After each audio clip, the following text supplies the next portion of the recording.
신약 성경 히브리서 11장 17절 한 절만 보겠습니다. 제가 부산에 처음 오고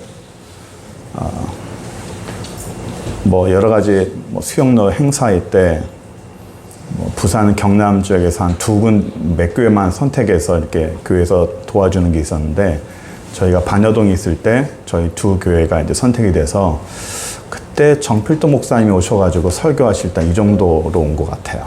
그 이후로 한꺼번에 온 거 처음인 것 같은데, 하여튼 환영합니다. 저희는 오늘 처음 오신 분은 모르겠지만 저희는 지금 연속적으로 3주 동안 아브라함과 이삭의 요 제사에 관해서 지금 말씀을 보고 있습니다. 지난주에 설교 제목과 주제가 뭐였냐면, 나의 축복은 누군가의 희생으로 된다는 거였어요. 나의 축복은 누군가의 희생이 전제돼야 나의 축복이 이루어진다는 거예요. 그런 과정 속에서 오늘도 사실은 연결을 되는 겁니다. 오늘 우리는 제목이 뭡니까?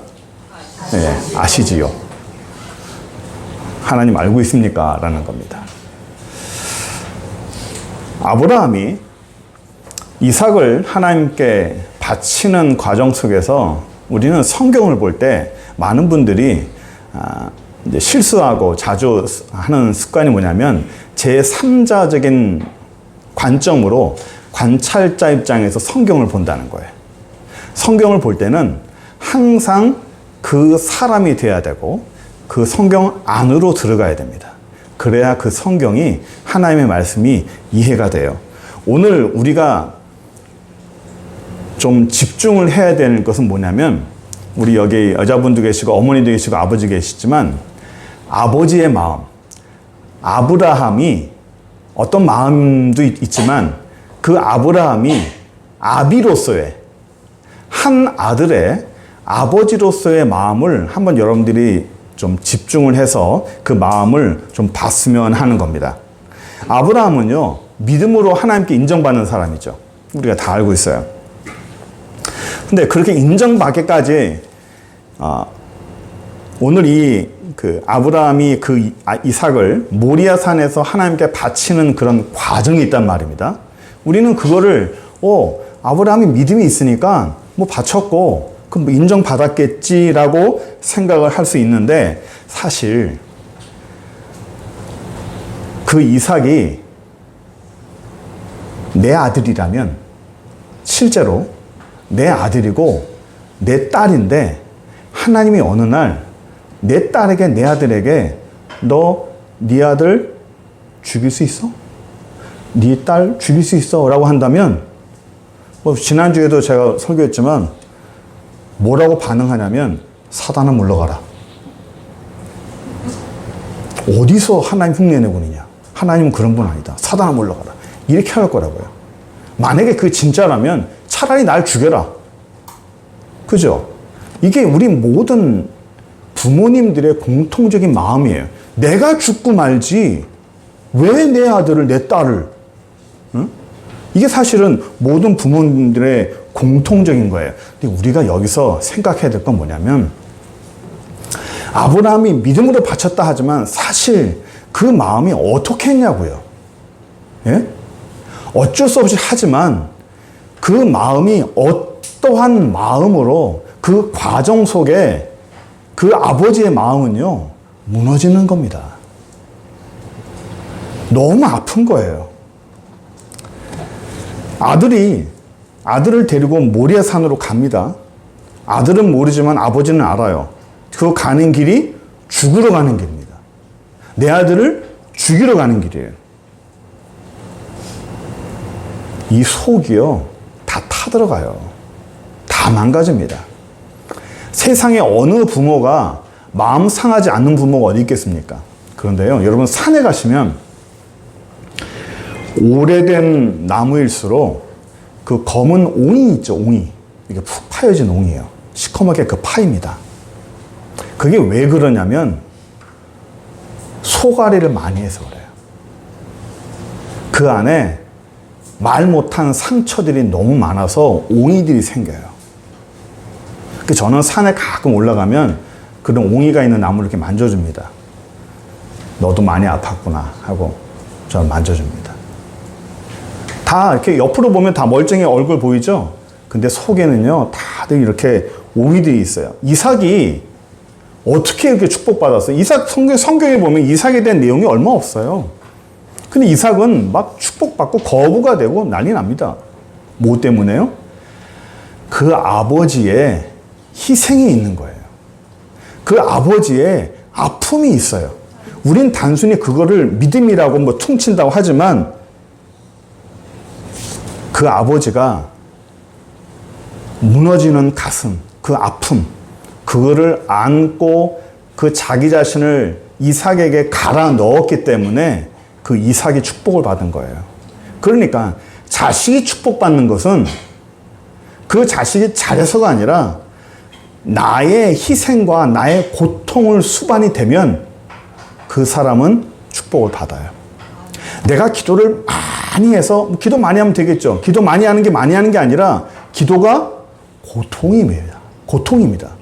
그리고 얘가 아프니 차라리 내가 아프고 마는 거예요. 내가 아프면 걸러져 가는 거잖아요. 그렇죠? 내가 아픈 만큼 내가 원하는 사람에게 축복이 가는 거예요. 우리는 이 아브라함의 아픔을 좀 주목하자는 겁니다. 모리아산 올라갈 때 그 아버지는 눈물을 삼키면서 아들에게 드러내진 않지만 눈물을 흘리면서 가슴에 시커멓게 된 그 가슴을 자꾸 올라간 거예요. 우리는 또 다른 아버지를 하나 좀 봤으면 좋겠어요. 이삭의 아버지 된 아브라함이 아니라 다른 아버지를 보려고 그러는데요. 요한복음 3장 16절, 17절.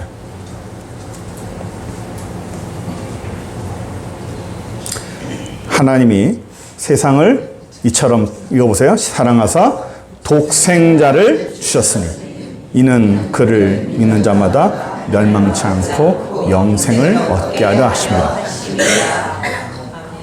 세상을 사랑하셔서 뭘 줬다고요? 독생자를 주셨다고요. 하나님의 아들이고 그 아들의 아버지는 하나님 아버지예요. 오늘 우리가 하나님이라는 분을 내가 모시는 하나님이라는 거 말고 아버지의 개념으로 한번 여러분들이 접근을 했으면 좋겠어요. 이삭의 아버지인 아브라함과 예수님의 아버지인 하나님 아버지를 한번 여러분들이 생각해 봤으면 좋겠어요. 하나님은, 그 아버지 된 하나님은 아들을 죽음의 자리로 보냅니다. 그 자리가 십자가의 자리고 십자가의 길이고 죽으러 가는 길이라는 것을 알아요, 몰라요?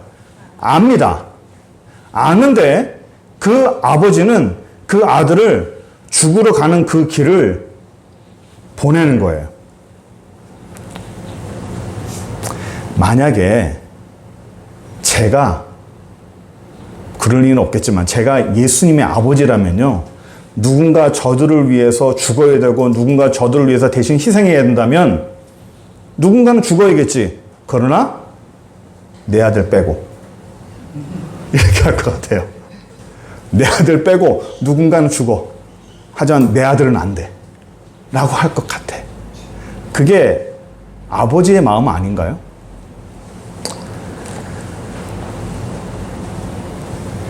아들이 죽는 자리로 가는 그 아버지의 마음은요, 세상의 모든 아버지가 다 똑같아요.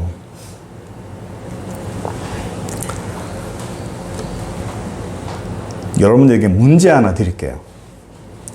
여기 우리 성도들도 있지만 여러분 요 앞에 있는 피아노 치는 애가 제 딸입니다. 몰라도 상관없어요. 그냥 딱 누구든지 맞힐 수 있는 문제예요. 제가 우리 성도들을 더 사랑할까요? 요 딸을 더 사랑할까요? 어려워요? 그냥 편하게 생각하세요. 누굴 더 사랑할까요? 제 딸을 더 사랑합니다. 그건 뭐 어쩔 수 없어요. 뭐 죽을 수도 있겠지만 반응이 하는 게 다르겠죠. 그거는 제가 우리 성도들의 자녀들도 사랑합니다. 맞아요. 사랑해요. 그러나 어느 부모든 자기 자녀보다 사랑하는 사람은 없어요. 그건 본능입니다. 본능이에요. 그러면 한 단계 좀 더 올라가서 우리 하나님은 예수님을 더 사랑할까요? 여러분들을 더 사랑할까요?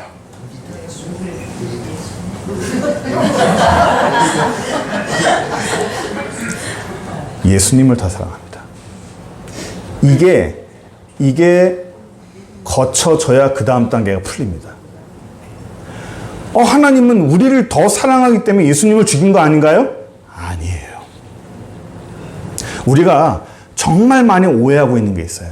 하나님이 나를 너무 사랑하셔서 그 아들을 우리에게 죽음으로 보냈다고. 하나님은 그런 모진 하나님이 아니에요. 그러면 목사님, 하나님이 예수님을 더 사랑한다면 우리 어떻게 죽을 수 있어요? 이게 하나님의 성품이에요.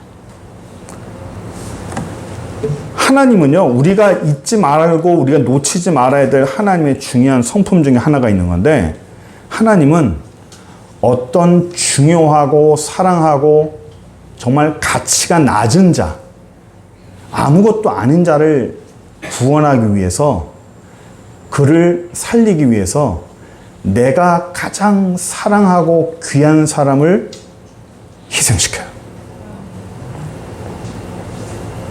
이건 역설입니다.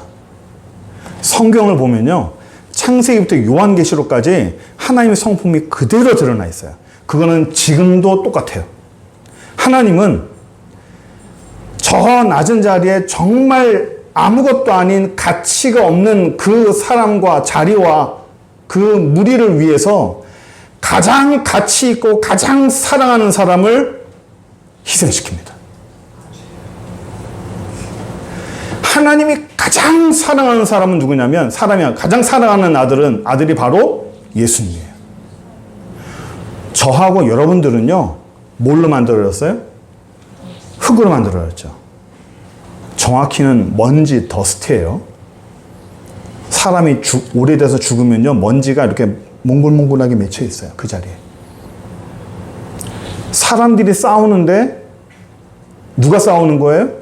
먼지끼리 싸우는 거예요. 뭐 하면서 싸워요? 네가 잘났느니 내가 잘났느니 하고 먼지들끼리 싸웁니다. 그런데 하나님이 그 먼지와 같은 아무것도 아닌 그런 가치 없는 사람을 위해서 하나님은 거기에 걸맞는 사람을 희생시키는 게 아니고요, 가장 가치 있고 가장 사랑하는 예수님에게 희생을 요구해요. 이게 하나님의 방법이에요. 이거는 오늘날 교회도 똑같아요.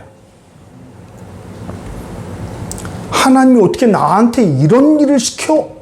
하나님이 어떻게 나를 이런 데 보내? 나를 무시해서? 나의 가치를 몰라줘서? 아니에요. 하나님이 나를 가장 사랑하기 때문에, 나를 가장 인정하기 때문입니다.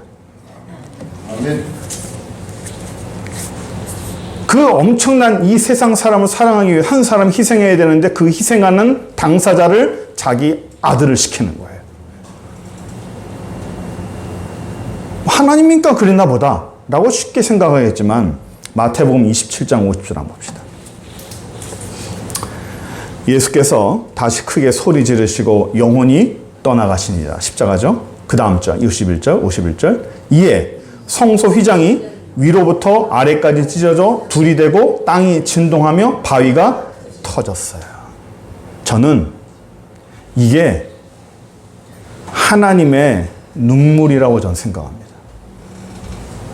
하나님의 가슴 치는 울음이라고 생각합니다. 아비로서, 아버지로서 아들이 죽는 모습을 빤히 보고만 있을 수밖에 없는, 가만히 있어야 되는, 그 자리를 보내야만 하는 아버지의 마음이 무너지는 거죠. 무너지는 거예요.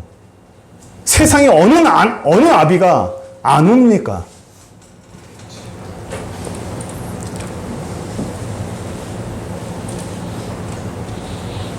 마태복음 26장 39절 볼까요? 예수님이 이런 표현을 해요. 조금 나아가서 얼굴을 땅에 대시고 엎드려 기도하여 이르시되 내 아버지여 만일 할만하시거든 이 잔을 내게서 지나가게 하옵소서. 여기까지만. 이 잔을 마신다는 게 십자가를 말하는 거 맞죠?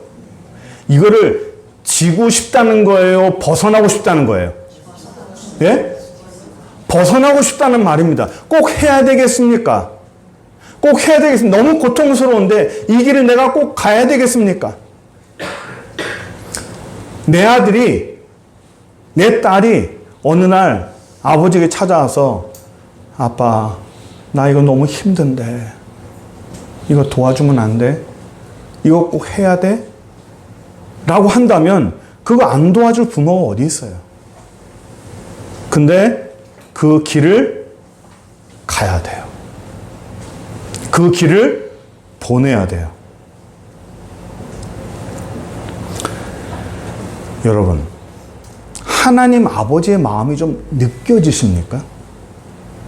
어떤 마음으로 예수님을 보냈는지 예수님을 바라보면서 아버지의 마음이 어땠는지를 여러분들이 좀 와요? 이게 부모라면 아는 마음이에요. 하나님 아버지는요, 그 아들 예수님을 보면서 웁니다. 가슴 아프게 울어요. 하나님 아버지의 마음을 하나만 더 볼게요. 고린도후서 11장 23절, 27절. 바울입니다. 바울이 어떤 고통을 당했는지 한번 보세요. 그들이 그리스도의 일꾼이냐 정신없는 말을 하거니와 나는 더 굴하다. 내가 수고하고 넘치도록 옥에 갇히기도 많이 하고 매를 수없이 맞았어요. 얼마나 매를 맞았어요? 여러 번 죽을 뻔했다는 거예요. 기절을 매 맞다가 기절을 많이 했다는 거죠. 유대인들에게 40에 하나 감한매 39대를 몇 번 맞았어요? 39대를 5번이나 맞았어요. 그리고 3번 태장으로 맞고 또 돌도 맞고 파손하고 바다에서 죽을 뻔했고 강의 위험 강도도 만났고 이방 사람도 만났고 광야의 위험 바다의 위험 여러 사람들이 가는 곳마다 죽을 뻔하는 게 너무너무 많았다는 거예요. 수많은 고초를 당했다는 거예요. 선교를 하면서 이런 고초를 당했다는 거예요. 바울이 어떤 사람입니까? 그 사람이요, 가말리엘 문화생, 지금 말하면 박사학위가 몇 개예요. 굉장히 똑똑하고 사회적으로도 위치가 있는 사람입니다. 존경받고 대접받는 사람이에요. 그런데 하나님이 그런 사람을 어디로 보냈냐면 야전으로 보냈어요. 그 이방 사람들한테 전하는데 내가 그래도 박사학위 받았어. 그게 뭔데? 그게 무슨 소용인데? 아무도 인정 안 해주는 거예요. 제 아는 분 중에 미국에서 이 박사학위를 받고 우리나라에서 이제 그 교수직을 하려고 들어왔는데 자리가 없잖아요. 1년, 2년 지났는데 자리가 안 생겨가지고 하다가 이분이 뭘 했냐면 트럭 운전을 했어요. 나름대로는 정말 똑똑하고 얼굴 딱 보면요, 나 서울 사람, 나 똑똑해 써 있어요. 그런데 이분이 트럭 운전을 하는 거예요. 거기서 이분이 그래요. 눈물 흘리면서 제가 얼마나 많이 무시를 당하는지 아십니까? 사람들이 자기를 그렇게 무시한대요. 네가 공부했다고? 그래서 뭐 어쨌다는 거야. 네가 공부한 것하고 이 트럭 운전하고 무슨 상관인데? 하면서 어깨 좀 힘주고 그러면 까불고 있어 하면서 막 사람들이 그렇게 무시하고 이렇게 부산말로 공겼다고 그러죠. 너무 서러운 거예요. 내가 이런 대접받을 사람이 아닌데. 한 2년을 그렇게 그분이 고생을 했어요. 바울이 내가 이 정도 사람이야? 아무도 몰라요. 아무도 인정 안 해줘요. 가는 곳마다 돌 맞고 가는 곳마다 두지가 맞고 하나님은 왜 이렇게 훌륭한 사람을 그렇게 가치 없는 곳으로 보냈어요? 사실 이방 그런 지역은 베드로 가는 게 제일 좋아요. 성격도 맞고. 하나님은 왜 바울을 보냈을까요? 너무 사랑해서, 가장 훌륭해서, 가장 똑똑해서, 내 말을 가장 순종을 잘하기 때문에 가장 어려운 곳에 누구를 보내는 거예요? 바울을 보내는 거예요. 내가 가장 사랑하는 사람을 그 자리에 보내는 거예요. 그렇게 사랑하고 믿을 만한 사람이 누구였어요? 바로 바울인 거예요. 초대교회 때 정말 많은 순교자들이 나왔죠. 생명 걸고 신앙생활 한 거예요. 그 많은 사람은 그냥 죽었어요. 하나님이 죽는데 짠 나타나서 내가 너 살려줄게 이게 짠 나타난 게 아니고요. 그냥 죽어가는 거를 가만히 두셨어요. 그 순교자들은요, 교회에 오면 사람들을 인도할 만한 믿음의 리더십이 있는 사람들이에요. 어느 교회 갖다 놔도 잘할 사람이에요. 근데 하나님은 그런 사람들을 다 죽게 내버려 둡니다. 왜요? 너무 사랑하니까. 가장 사랑하는 자에게 순교의 자리를 주는 거예요. 가장 믿을 만하기 때문에 그 사람을 그 자리에 주는 겁니다. 바울이요, 두들겨 맞아요. 맞다가 막 기절하고요. 가는 곳마다 돌 맞고, 이런 상황을 하나님이 알아요, 몰라요? 압니다. 그런 길을 갈 거를 하나님이 알까요, 모를까요? 알아요. 하나님도 바울에게는 아버지예요. 하나님 아버지입니다. 아버지가 아들을 그런 자리로 보냈고 그 길을 아는데 그 자리로 그냥 가게 내버려 두는 겁니다. 근데요, 제가 입장을 바꿔봤어요.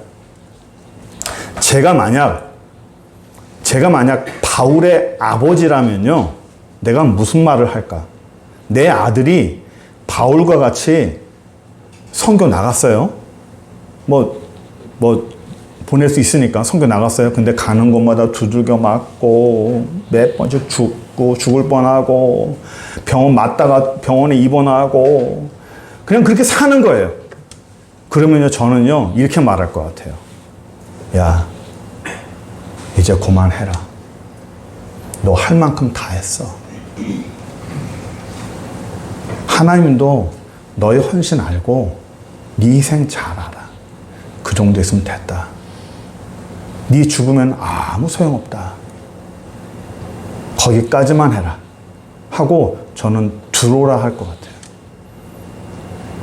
내가 아버지라면 저는 그런 말을 할 것 같아요.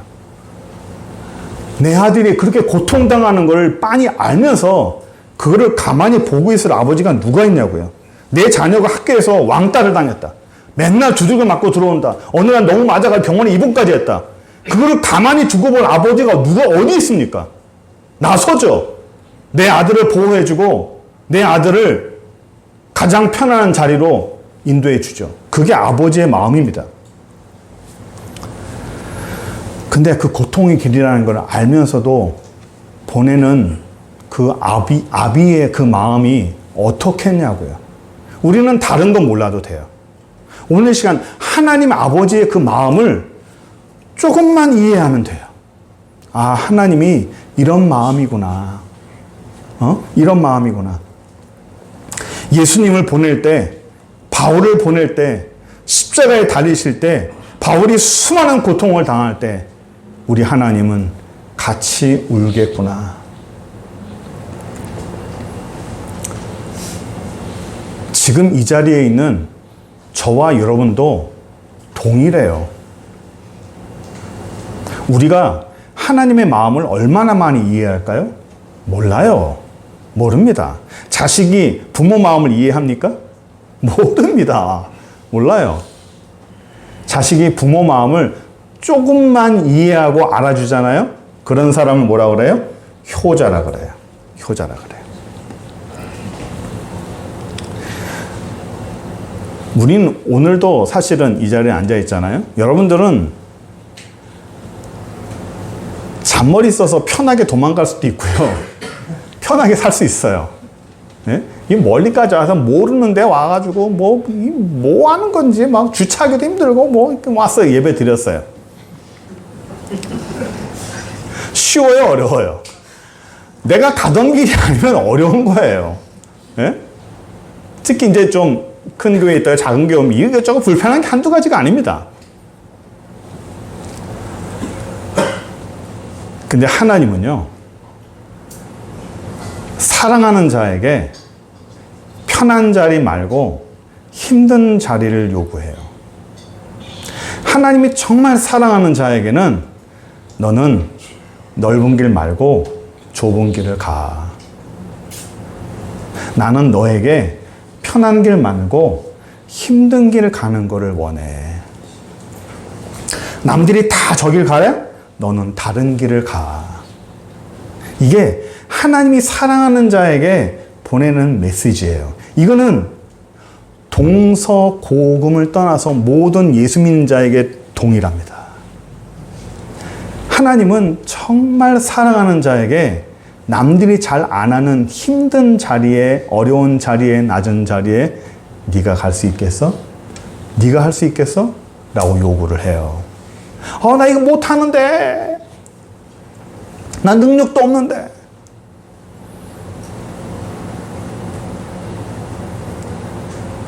왜 하나님이 날 선택했을까요? 날 사랑하니까. 날 너무 사랑하니까. 왜 하나님이 나를 이렇게 무시해요? 왜 하나님 나를 이런 데로 나를 보냈어요? 하나님 왜 나를 이렇게 해요? 나를 왜 이렇게 대접해요? 나를 왜 이렇게 힘들게 하세요? 왜요? 너무 사랑해서. 너무 사랑하는 자에게 하나님은 힘든 길을 보내요. 하나님은 너무 사랑하는 자에게 좁은 길을 보내요. 하나님은 너무 사랑하는 자에게 남들이 안 가는 길을 보내요. 고통의 그 길을 보내요. 역설이죠? 우리와는 달라요. 하나님은 그런 하나님이에요. 그렇게 좁은 길을 요구하고 하지만 아무한테나 요구하실까요? 안 그래요. 아무한테나 요구하지 않으세요. 그리고 아무나 하나님의 요구를 응답할 수 없어요. 자식이 부모의 마음을 기쁘게 할 때가 언제예요? 부모의 마음을 알아줄 때죠. 학교에서요, 공부 잘하는 사람은 선생님의 의도와 그 생각을 아는 사람들이 공부를 잘해요. 일반 사회에서는요, 자기 보스, 나의 보스가 어떤 마음과 생각과 가치관을 가졌는지를 잘 아는 사람이 사회에서도 성공합니다. 가정에서는 역시 부모님 마음을 잘 아는 사람이고, 신앙에서는 어떤지 아세요? 하나님의 마음을 잘 알고 이해하고 따라가는 사람이 믿음이 좋은 사람이에요. 근데 우리 하나님이 우리에게 큰 걸 요구할까요? 아니에요. 큰 거 요구하지 않아요. 너는 그냥 내 마음만 알아주면 돼. 넌 내 마음만 알아주면 돼. 그걸로 돼. 저는 제 친구 중에 신부님도 있고 스님도 있고 다 있어요. 저는 어릴 때부터 학교, 집, 교회 여기만 다녔어요. 하나님만 섬길. 우리 뭐 성도는 알겠지만 결혼하고 나니까요, 이 마음이 나뉘는 거예요. 하나님께만 향했던 마음이 내 짝지에게 가는 거예요. 이게 너무 싫었어요. 하나님께 죄짓는 것 같았어요. 제 친구인 신부한테, 그 친구한테, 야, 난 네가 부럽다. 실제로 그랬어요. 야, 난 네가 하나님만 섬길 수 있지 않나? 내가 결혼하고 나니까 마음이 나뉘네.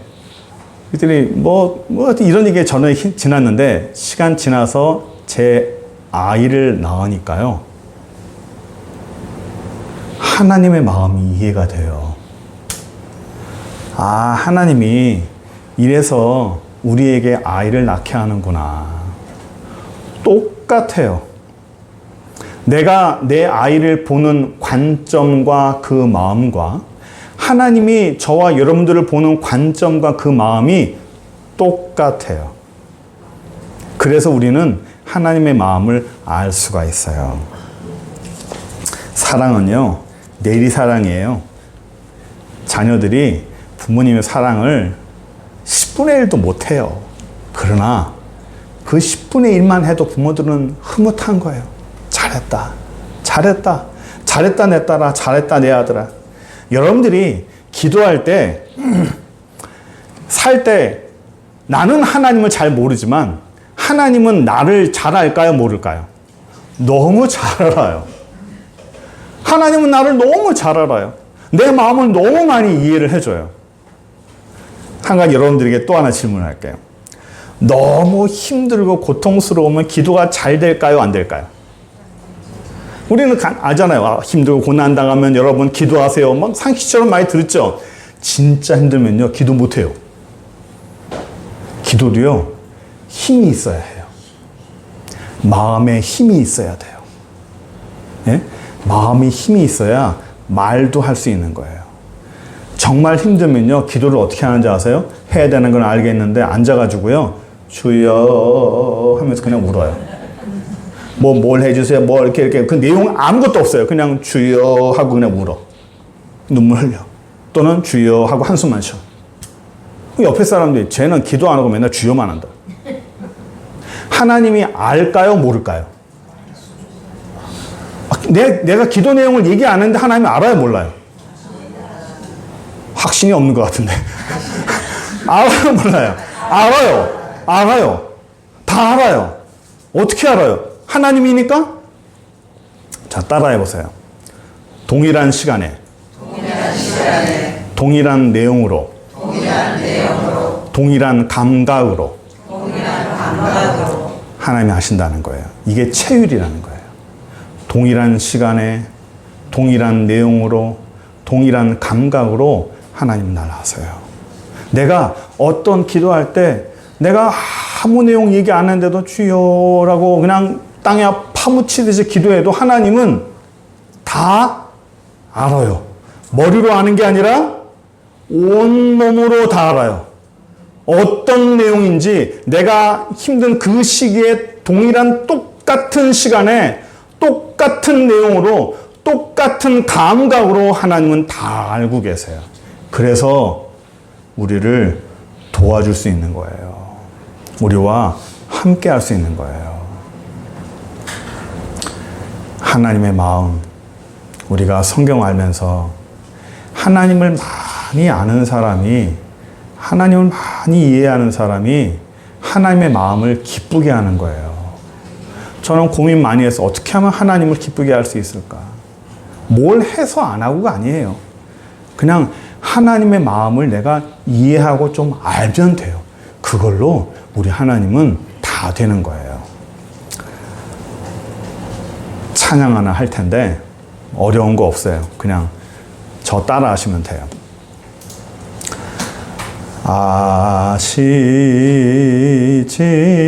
아시지요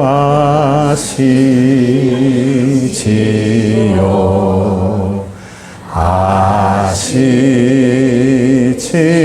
아시지요 주님 눈 감고 아시지요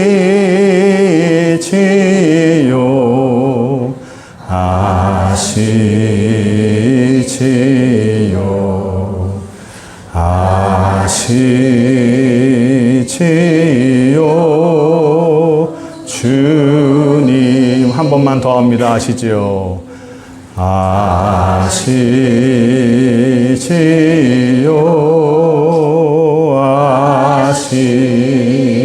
아시지요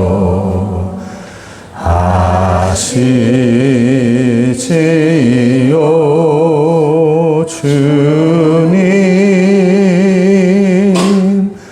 아시지요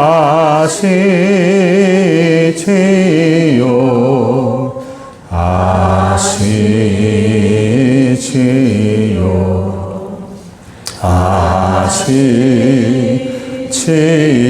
아시지요 주님 이 시간에 눈 감고 기도합시다. 남들